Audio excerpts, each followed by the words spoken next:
Pertama, kita harus menyadari bahwa yang disebut sebagai bansos adalah bantuan untuk si penerima, bukan bantuan untuk si pemberi.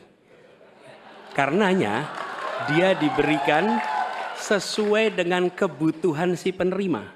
Kalau penerimanya membutuhkan bulan ini, ya diberi bulan ini. Kalau dibutuhkannya 3 bulan lagi, ya 3 bulan lagi. Tidak usah dirapel semuanya. Ya, dijadikan sebagai sesuai kebutuhan. Yang nomor satu, yang itulah yang disebut sebagai bansos tanpa pamrih. Kemudian yang kedua, pemberian bansos ini harus tepat sasaran. Artinya diberikan melalui pendataan yang baik, informasi data itu harus akurat, dan mekanisme pemberiannya melalui jalur birokrasi. Bukan dibagikan di pinggir jalan, tapi dibagikan langsung di lokasi menggunakan jalur birokrasi. Kemudian yang ketiga,